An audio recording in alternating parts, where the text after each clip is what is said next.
जय माता दी दोस्तों। तो आज था नवरात्रि का तीसरा दिन और तीसरे दिन की माता चंद्रघंटा के रूप में माता रानी की पूजा होती है। तो आज माता रानी का तीसरा दिन था और मैं सुबह उठकर सारे जो काम है ना वो सब कर मैं बैठ गई तैयार होकर माता रानी का पाठ करने। पहले दीपक जलाया और माँ को आरती की, प्रसाद चढ़ाया, भोग लगाया। उसके बाद ना मैं करने लगी पाठ करने के बाद मुझे करना था आरती।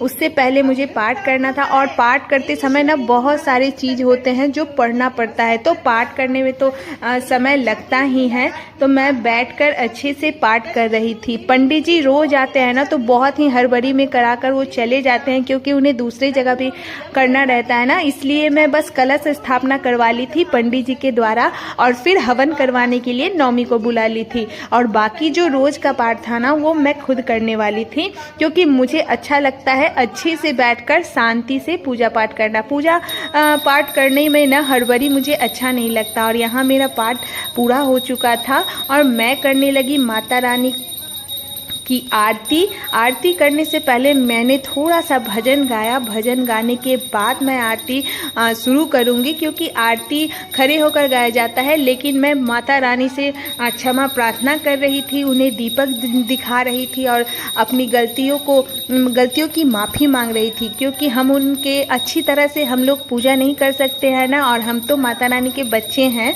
तो बच्चे अगर गलती करती हैं तो ऐसी कोई माँ नहीं है जो अपने बच्चों के गलतियों को माफ़ ना करे।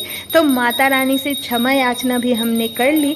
उसके बाद मैं खड़े होकर करने वाली थी आरती। तो यहाँ मैं क्षमा याचना पढ़ रही हूँ, थोड़ी सी भजन भी गा रही हूँ और भजन गाने के बाद मैं करने लगी आरती। यहाँ मैं पहले गणेश जी की आरती कर रही हूँ। अच्छे से गणेश जी की आरती कर ली क्योंकि कोई भी पूजा पाठ होता है ना तो सबसे पहले गणपति देवता की पूजा की जाती है। तो आरती भी मैं जब भी करती हूँ ना तो सबसे पहले गणेश जी की आरती करती हूँ। उसके बाद ना मैं करने लगी माता भवानी की आरती। माता भवानी की आरती गणेश जी की आरती के बाद करने लगी और यहाँ मैं आरती कर रही हूँ। आरती को अच्छे से मैंने कर ली। अभी हमारे घर में सुबह का समय है ना तो कोई नहीं रहता है, सब अपने अपने काम में बिजी रहते हैं। सारे बच्चे स्कूल जा चुके थे इसलिए सुबह का आरती तो कोई नहीं शामिल हो पाता है सुबह की आरती में, लेकिन शाम की आरती में सभी बच्चे वगैरह सब शामिल हो जाते हैं। तो यहाँ देखिए, यहाँ मैंने आरती कर ली और माता रानी से आशीर्वाद भी ले लिया, उनसे क्षमा याचना भी कर ली कि हे माँ, अगर हमसे आपके पुत्र पुत्रियों से अगर कोई भी गलती हो तो आप उसे क्षमा कीजिए क्योंकि माता कभी कुमाता नहीं होती।